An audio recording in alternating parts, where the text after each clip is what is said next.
លោក Miguel Arteta បាននិយាយថាក្រុមរបស់លោកក្រុមកំភ្លើងធំ Arsenal នឹងមិនខ្លាចប្រឈមមុខនឹង Real Madrid នោះទេនៅទឹកដី Santiago Bernabeu នេះ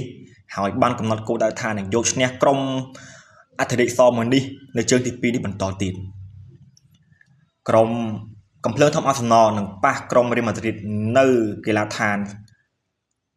Santiago Bernabeu នៅថ្ងៃពុធនេះដោយបានយកឈ្នះទៅលើក្រុមនេះនៅវគ្គ8ក្រុមចុងក្រោយដោយលទ្ធផល3-0លោក Miguel Arteta បាននិយាយថាក្រុម Arsenal នឹងព្យាយាមឈ្នះជើងទី2នេះបន្តទៀតដើម្បីឆ្លើយតបទៅនឹងការអធិប្បាយរបស់លោក Jude Bellingham របស់ Real Madrid អំពីលទ្ធភាពនៃការ comeback មកវិញរបស់ក្រុម Real Madrid លោកបន្តថា Arsenal នឹងមិនមានភាពភ័យខ្លាចនោះទេពីព្រោះអីលោកមានគ្រាប់បាល់ចំណេញកាលពីជើងទី1ដោយលទ្ធផល3-0ទៅហើយដោយជ័យជំនះកាលពីសប្តាហ៍មុននៅកីឡដ្ឋាន Emirates បានធានាដោយការស៊ើបបញ្ចូលទីរបស់លោក Declan Rice ដោយការទាត់បាល់ពីនៃ free kick ដ៏ស្រស់ស្អាតមួយគ្រាប់និងគ្រាប់បាល់ទី3របស់លោក Miguel Merino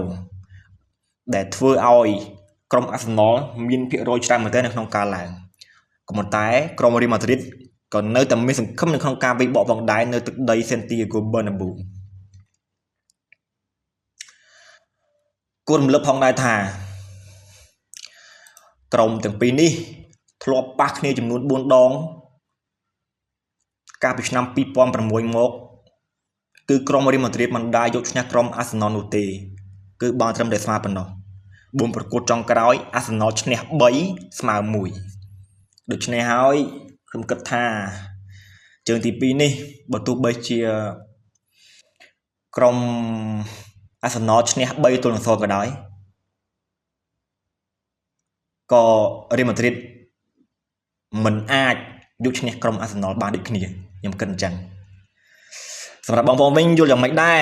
បើគិតថាក្រុម Real Madrid អាច comeback បានចូល comment ម្នាក់មួយមកបាទអរគុណ